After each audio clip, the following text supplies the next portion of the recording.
আসসালামু আলাইকুম। প্রিয় দর্শক, আপনাদের সকলকে আমন্ত্রণ জানাচ্ছি অন্য মঞ্চের আলাপ চাই। সরকার এটা কেন করতে যাচ্ছে, এটা আলোচনার একটা বড় কারণ হচ্ছে যে এমন একটা সময়ে এই সিদ্ধান্ত তারা নিতে যাচ্ছে যখন রাষ্ট্রসংঘ তারা বাংলাদেশ সরকারকে চিঠি দিয়ে আওয়ামী লীগের কার্যক্রম নিষিদ্ধ করার যে সিদ্ধান্ত তার বৈধতা নিয়ে প্রশ্ন তুলেছে এবং সরকারের ব্যাখ্যা চেয়েছে। আপনারা জানেন যে এমন একটা সময়তে এই সিদ্ধান্ত হতে যাচ্ছে যখন শেখ হাসিনা তার যে বিচার হয়েছে সেই বিচারের সাজা রদ চেয়ে তিনি আন্তর্জাতিক অপরাধ ট্রাইব্যুনালে আইনজীবী নোটিশ পাঠিয়েছেন। আন্তর্জাতিক একাধিক সংগঠন, মানবাধিকার সংগঠন, human rights watch, amnesty international এবং সাম্প্রতিক অতীতে আমেরিকার দুজন সেনেটর তারাও পর্যন্ত বাংলাদেশে আওয়ামী লীগের ওপর নিপীড়ন, নির্যাতন এবং তাদের কার্যক্রম নিষিদ্ধ ঘোষণা করে রাখার বিষয়টি নিয়ে সরব হয়েছেন এবং তারা বারে বারে বলছেন যে এই কার্যক্রম নিষিদ্ধ করার যে নিষেধাজ্ঞা এটা প্রত্যাহার করতে হবে। এখন দেখা যাচ্ছে যে তারেক রহমানের সরকার প্রত্যাহার তো দূরে থাক, তারা এই ব্যাপারে মোহাম্মদ ইউনূসের সরকার যে অর্ডিন্যান্স জারি করেছিল সেটা এখন বাংলাদেশ সংসদে তারা আইন আকারে পেশ করতে চলেছে এবং তাতে কিছু অতিরিক্ত বিষয় যুক্ত করতে যাচ্ছে বিএনপি সরকার। সেই অতিরিক্ত বিষয়টি হচ্ছে যে সরকারি নিষেধাজ্ঞা অগ্রাহ্য করে কেউ যদি এই ধরনের সভা সমাবেশ অর্থাৎ আওয়ামী লীগ যদি তাদের কর্মসূচি পালন করতে শুরু করে তাহলে তাদের ওপরে নানান ধরনের কঠোর সাজার ব্যবস্থা হবে, সর্বোচ্চ 10 বছর জেল, জরিমানা এই ধরনের কিছু বিধানের কথা ভাবা হয়েছে। এখন আলোচ্য বিষয় হচ্ছে যে কেন আওয়ামী লীগকে এইভাবে নিষিদ্ধ করে রাখতে চাইছে আরেকটি রাজনৈতিক দল বিএনপি। তারা কিন্তু নির্বাচনের আগে উল্টো কথাটি বলেছিল। স্বয়ং তারেক রহমান এবং দলের মহাসচিব মির্জা ফখরুল ইসলাম আলমগীর এবং অন্য নেতারাও বলেছিলেন যে তারা নীতিগতভাবে কোনো দলকে নিষিদ্ধ ঘোষণার পক্ষপাতী নন। এটা থেকে অনেকের ধারণা হয়েছিল যে বাংলাদেশের সরকার প্রতিষ্ঠার পরে বিএনপি যখন ক্ষমতায় চলে আসবে, অর্থাৎ যখন আর ইউনূস সরকারের কোনো প্রশ্ন থাকবে না, অস্তিত্ব থাকবে না, তখন বিএনপি সরকার এই নিষেধাজ্ঞা প্রত্যাহার করে নেবে। অনেকের ধারণা ছিল, অনেকে বলার চেষ্টা করেছিলেন যে তারেক রহমান যে দেশে ফিরেছেন এই জন্যে তার সঙ্গে বিভিন্ন পরাশক্তির যে আলাপ আলোচনা হয়েছে সেই আলাপ আলোচনায় এইটা একটা শর্ত ছিল যে আওয়ামী লীগের ওপর নিষেধাজ্ঞা প্রত্যাহার তিনি করে দেবেন এবং সেই সব কারণে শর্ত পূরণের আশ্বাস দেওয়াতে তিনি স্বদেশে প্রত্যাবর্তন হয়েছিল গত বছর 25 ডিসেম্বর এবং ফাইনালি নির্বাচনে জিতে তিনি নির্বাচিত প্রধানমন্ত্রী।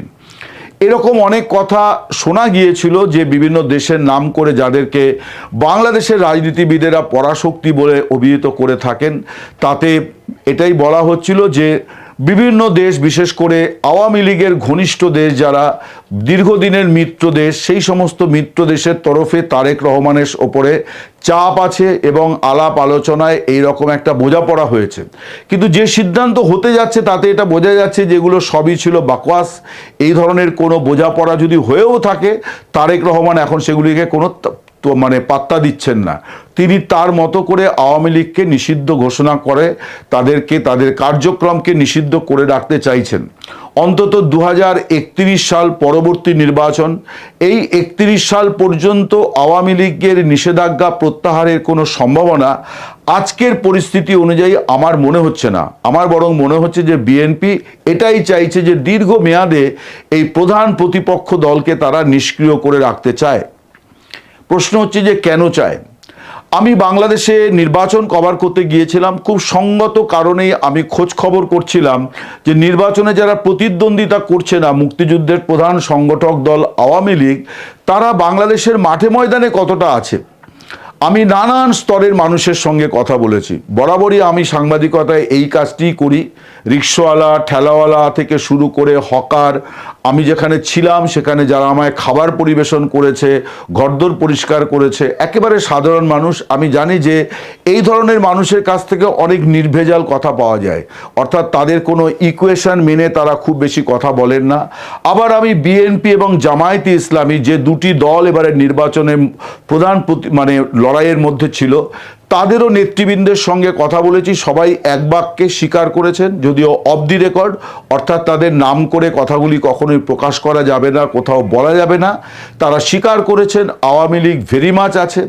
বিএনপির একজন নেতা ক্যামেরার সামনে, নাম করেই বলা যায়, গয়েশ্বর রায়, তিনি বলেছেন যে এত বড় একটা দল এ কি হাওয়ার মতো কর্পূরের মতো উবে যাবে নাকি, ভেরি মাচ আওয়ামী লীগ আছে। বাকিরা এইভাবে ওনার মতো ক্যামেরার সামনে বলতে রাজি হননি, কিন্তু অনেকেই বলেছেন যে আওয়ামী লীগ আছে। কিভাবে আছে আমি সেটা বোঝার চেষ্টা করছিলাম।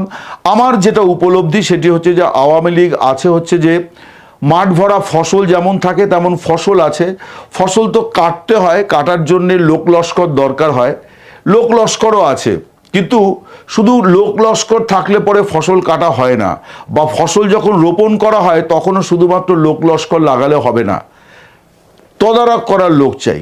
অর্থাৎ যেমন একটা নৌকা এপার থেকে ওপারে যাবে, নদীতে স্রোত থাকলে যাবে বটে, কিন্তু মাঝি না থাকলে নৌকা কিন্তু দিক হারিয়ে ফেলবে, ফলে সেই নৌকা কখনোই যাত্রীদের জন্য নিরাপদ হতে পারে না।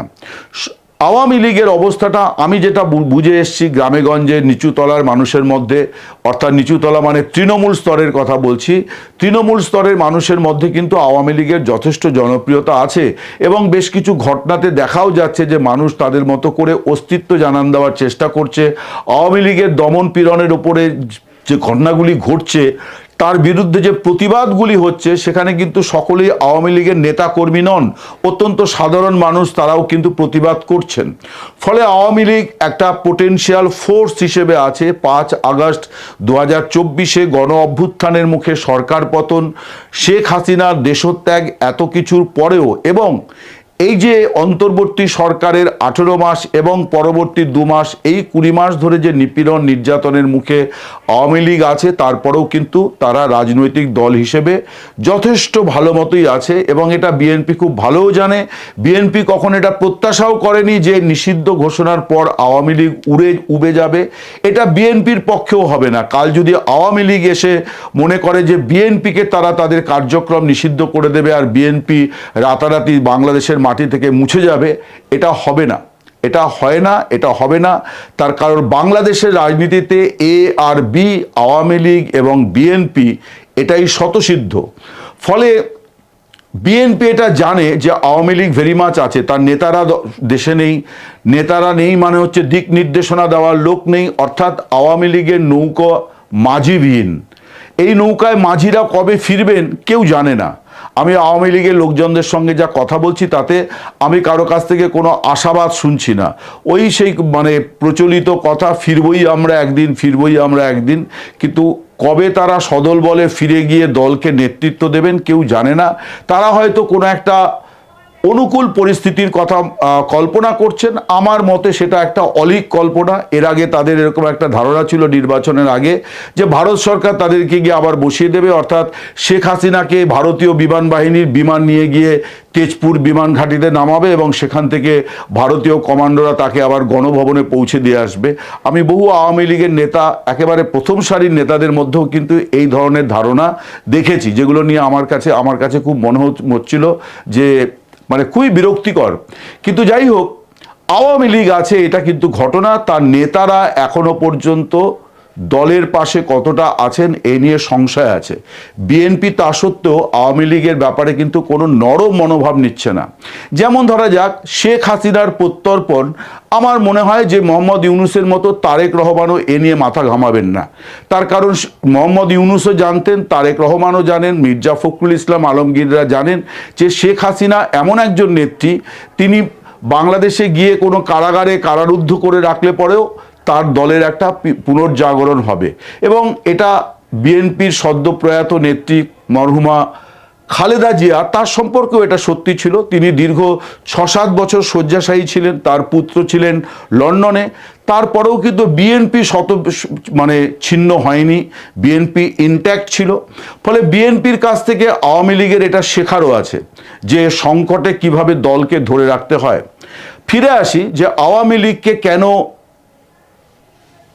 নির্বাচনের আগে প্রতিশ্রুতি দেওয়া সত্ত্বেও এখন নির্বাচনের পর তাদের ওপরে নিষেধাজ্ঞা বলবৎ রাখতে আইন করতে যাচ্ছে বিএনপি সরকার। নির্বাচনের সময় কিন্তু আমি দেখেছি অনেক জায়গাতে আওয়ামী লীগের নেতাদের কাছে বিএনপি নেতারা অনুরোধ উপরোধ করেছেন যে জামাতকে ঠেকাতে গেলে পরে নির্বাচনে তাদের পাশে থাকার আর্জি তারা জানিয়েছেন। শেখ হাসিনা গত 26শে মার্চ একটি ভার্চুয়াল সভায় খোলাখুলি এই কথা জানিয়েও দিয়েছেন যে বহু জায়গায় বিএনপি নেতৃত্ব আওয়ামী লীগের স্থানীয় নেতৃত্বের সাহায্য চেয়েছে এবং আওয়ামী লীগ সিদ্ধান্ত নিয়ে সেই সমস্ত এলাকায় বিএনপি প্রার্থীকে জিতিয়েছে জামায়াতে ইসলামীকে আটকানোর জন্যে। কিন্তু বিএনপি নির্বাচনের পর মনে করছে যে জামাত টামাত কিছু নয়, তার আসল প্রতিপক্ষ হচ্ছে আওয়ামী লীগ। এটাই কিন্তু বাস্তব, যে কথা আমি বলছিলাম যে বাংলাদেশ মানে হচ্ছে এ আর বি, আওয়ামী লীগ আর বিএনপি, এই দুটি দল। এখন বিএনপি মনে করছে যে তারা যদি নিরাপদে রাজনীতিটা করতে চায়, সরকারটা চালাতে চায়, তাহলে আওয়ামী লীগ ময়দানে ফিরে এলে পরে পদে পদে তারা বিপদে পড়বে। ফলে অন্তত 4-4.5 বছর তারা কিছু কাজকর্ম করতে চায়। যদিও আমি জানি না অর্থনৈতিক সংকট কোন দিকে যাবে, কাজ করতে হলে পরে টাকা দরকার, সরকারের টাকা নেই। ইতিমধ্যে হাজার হাজার কোটি টাকা লোন নেওয়ার পরিকল্পনা করা হয়েছে শুধুমাত্র বিদ্যুৎ খাতে। আসন্ন গ্রীষ্মে বিদ্যুৎ খাতে প্রায় 22,000 কোটি টাকা ভর্তুকি লাগবে বলে বিদ্যুৎ দপ্তর টাকা চেয়েছে। ফলে এই বিপুল টাকার সংস্থান সরকার কিভাবে করবে তাও একটা বড় প্রশ্ন। কিন্তু তারপরেও আওয়ামী লীগকে তারা কিন্তু জায়গা ছাড়তে রাজি নয়। এখন এর পরিণতি কি হতে পারে? এর কি পরিণতি কোনো বদল হতে পারে? অর্থাৎ 2031-এর নির্বাচনের আগে কি কোনো পরিবর্তন হতে পারে? আওয়ামী লীগ কি ময়দানে ফিরে আসতে পারে বিএনপির অনিচ্ছা সত্ত্বেও? অসম্ভব কোনো কিছুই নয়। তার কারণ বিএনপি যদি পপুলার সরকার চালাতে না পারে, যে কথা আমি আগে 3টি ভিডিওতে বলেছি যে তারেক রহমান শুরু করেছেন খুব ভালো T20 ম্যাচের মেজাজে, তিনি খুব দ্রুত কিছু সিদ্ধান্ত নিয়েছেন এবং ভালো শুরু করেছেন। আবার এমন একটা সময় তিনি শুরু করলেন যখন বিশ্বব্যাপী জ্বালানি সংকট এবং বাংলাদেশ এমন একটা দেশ যারা সবচেয়ে আগে জ্বালানি শূন্য দেশ হয়ে দেশের তালিকায় নাম উঠতে পারে এমন সম্ভাবনাও আলোচনার মধ্যে আছে।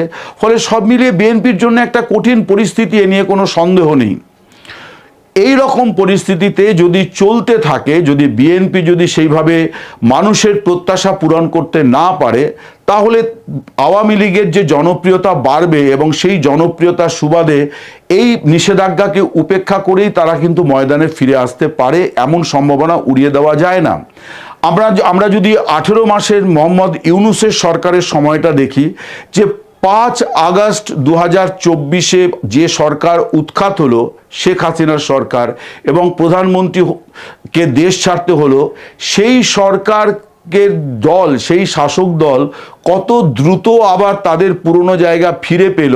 অর্থাৎ হাসিনাই ভালো ছিলেন, এই যে কথাটি ফিরে এলো, সমাজ মাধ্যমে কোটি কোটি ভাইরাল হলো, তার বড় কারণ হচ্ছে ইউনূস সরকারের ব্যর্থতা। এবং আমার মনে হয় যে বাংলাদেশের ইতিহাস শুধু নয়, পৃথিবীর ইতিহাসে এত অল্প সময়ের মধ্যে এত ব্যর্থতার পরিচয় দেওয়া, এত ব্যর্থ হওয়ার নজির যেটা ইউনূস সরকার বাংলাদেশে গড়েছে, সেটা আগামী কত বছরে আবার দ্বিতীয় দৃষ্টান্ত হবে এটা বলা কঠিন। ইউনূস সরকারের ব্যর্থতার জন্যে শেখ হাসিনার এবং তার দলের জনপ্রিয়তা বাড়ছিল বা গ্রহণযোগ্যতা বাড়ছিল। অনেকে বলতে পারেন কেন বিএনপির বাড়েনি, কেন জামাতের বাড়েনি? তার কারণ জামায়াতে ইসলামী এবং বিএনপি তারা ইউনূস সরকারের অপশাসনের বিরুদ্ধে টু শব্দটি করেনি, তারা শুধুমাত্র নির্বাচনের জন্য অপেক্ষা করছিল।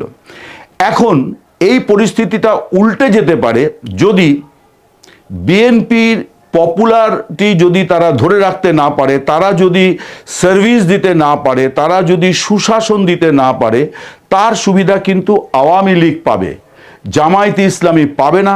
তার কারণ এখনো পর্যন্ত যা রাজনীতিটা বাংলাদেশে যাচ্ছে তাতে বোঝা যাচ্ছে যে বিএনপি এবং জামায়াতে ইসলামী তারা যতই নিজেদের মধ্যে লড়াই করুক, যতই জুলাই সনদ নিয়ে তারা চিলচিৎকার করুক, শেষ পর্যন্ত তাদের মধ্যে বোঝাপড়ার জায়গাটি হচ্ছে আওয়ামী লীগ মুক্ত বাংলাদেশ। ফলে যখনই এই ফোর্স অর্থাৎ বিএনপি এবং জামাত তারা যখন ডিসক্রেডিটেড হতে শুরু করবে, তারা যখন আনপপুলার হতে শুরু করবে, তখন অটোমেটিক্যালি আওয়ামী লীগের জনপ্রিয়তা, গ্রহণযোগ্যতা আরও বাড়বে। কিন্তু তাতেও যে আওয়ামী লীগের পুনরুজ্জীবন কবে হবে এটা কিন্তু বড় প্রশ্ন। তার কারণ হচ্ছে যে নেতৃত্ব ছাড়া এই কাজটি করা খুব কঠিন। কিন্তু এটাও ঠিক যে মাঠে ময়দানে আওয়ামী লীগের যে বিপুল সমর্থকেরা ছড়িয়ে আছেন এটাকে বিএনপি যথেষ্ট ভয় পাচ্ছে, যে কারণে তারা কিছু কিছু এই দলের অর্থাৎ আওয়ামী লীগের কিছু কিছু পার্টি অফিস খোলার অনুমতি দিলেও তারা কিন্তু মূল দলকে তাদের কার্যক্রম নিষিদ্ধ রাখার সিদ্ধান্ত বহাল রাখছে। অর্থাৎ বিএনপি মনে করছে যে আমার প্রধান কাঁটা বা প্রধান প্রতিপক্ষ সংসদে জামায়াতে ইসলামী হতে পারে, কিন্তু মাঠে ময়দানে আসল প্রতিপক্ষ তারা নির্বাচনে অংশ নিক চাই না নিক তারা হচ্ছে আওয়ামী লীগ। আর এটাও তো ঠিক যে সামনে স্থানীয় সরকার নির্বাচন আসবে, যেখানে দল থাকবে না, দলের পরিচয়ে নির্বাচন হবে না, যেখানে প্রতীকে নির্বাচন হবে না, সেখানে কিন্তু আওয়ামী লীগের স্থানীয় নেতা কর্মীরা তারা নির্বাচনে লড়তে পারেন। ফলে সেখানেও বিএনপির একটা প্রধান বড় প্রতিপক্ষ হবে কিন্তু আওয়ামী লীগের কর্মী সমর্থকেরা। ফলে বিএনপি চাইছে যে অন্তত 2031 সালের নির্বাচন পর্যন্ত আওয়ামী লীগকে নিষিদ্ধ করে রাখা, নিষ্ক্রিয় করে রাখা। পরিস্থিতির পরিবর্তন আরও একটি কারণে হতে পারে, যদি সত্যি আন্তর্জাতিক স্তর থেকে আরও জোরালো চাপ আসতে শুরু করে এবং বিশেষ করে মার্কিন যুক্তরাষ্ট্র এবং যুক্তরাজ্য অর্থাৎ গ্রেট ব্রিটেন এইরকম এবং ইউরোপের বিভিন্ন দেশ তারা যদি চাপ তৈরি করে, তাহলে আওয়ামী লীগের নিষেধাজ্ঞা ওঠার বিষয়টি আরও একটু ত্বরান্বিত হবে।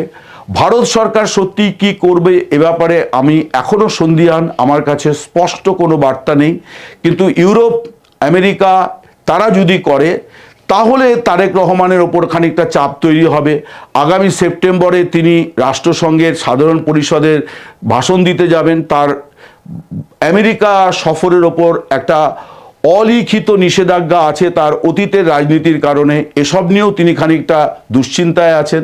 ফলে তার ওপর যে আন্তর্জাতিক চাপ আগামী দিনে আসবে না, আরও জোরালো হবে না, তারও কোনো নিশ্চয়তা নেই। ফলে সব কিছু অনেকগুলো বাট, কিন্তু যদি এই সব কিছুর উপর নির্ভর করছে ভবিষ্যৎ। কিন্তু এই মুহূর্তে আওয়ামী লীগকে যে বিএনপি অত্যন্ত ভয় পাচ্ছে এ নিয়ে কোনো সন্দেহ নেই, যে কারণে তারা নির্বাচনের আগে প্রতিশ্রুতি দিয়েছিল বা আভাস দিয়েছিল বলা ভালো, যে ক্ষমতায় এলে পরে তারা এই নিষেধাজ্ঞা প্রত্যাহার করে নেবে। এখন দেখা যাচ্ছে অর্ডিন্যান্স নয়, তারা আইন করে আওয়ামী লীগকে নিষিদ্ধ করে রাখা বা তাদের কার্যক্রমকে নিষিদ্ধ করে রাখার পথে এগোচ্ছে। এখন দেখার যে এই পরিস্থিতি আওয়ামী লীগ